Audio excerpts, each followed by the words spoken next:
ఉద్యోగుల బదిలీలకు green signal, general ట్రాన్స్ఫర్లపై నిషేధం ఎత్తివేస్తూ రాష్ట్ర సర్కార్ ఉత్తర్వులు.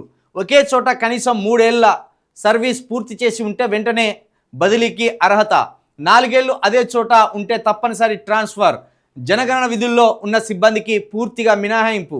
ఏ కేడర్లో అయినా మొత్తం సిబ్బందిలో బదిలీలు 40% మించొద్దు. స్పాంజ్ కేసులు, క్యాన్సర్ బాధితులకు టాప్ ప్రయారిటీ.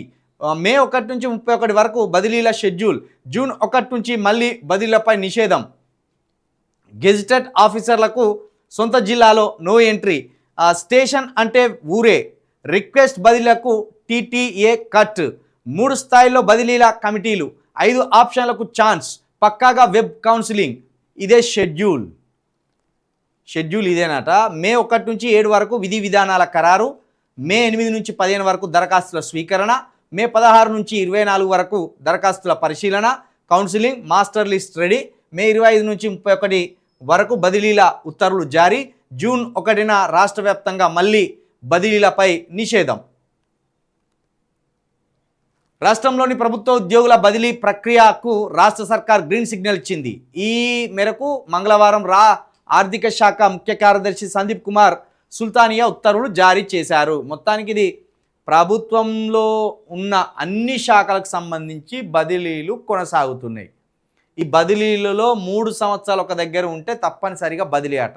ఇక 4 సంవత్సరాలు ఉంటే తప్పకుండా ట్రాన్స్ఫర్ చేసుడేనట. దీంట్లో కొన్నిటికి మినహాయించి ఏంటిది, జనగణ విధుల్లో ఉన్న వారికి. అంటే జనాభా లెక్కలు జరుగుతున్నాయి. డిలిమిటేషన్ బిల్లు కొట్టివేసినప్పటికీ, ఆగిపోయినప్పటికీ జనాభా లెక్కలు అయితే సాగుతున్నాయి. జనాభా లెక్కల్లో ఉన్న ఉద్యోగులకి ఇది మినహాయింపు ఇచ్చిండ్రు.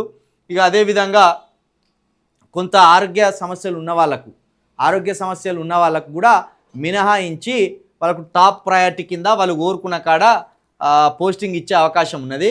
ఇక గెజిటెడ్ ఆఫీసర్లు ఏది గ్రీన్ పెన్ సిగ్నేచర్ ఉంటుంది కదా, అట్లాంటి గెజిటెడ్ ఆఫీసర్లకు సొంత ఊరిలో కానీ సొంత మండలం కానీ పోస్టింగ్ ఇవ్వకుండా జాగ్రత్త తీసుకుంటున్నట్టు కూడా ఇక్కడ అర్థమవుతుంది.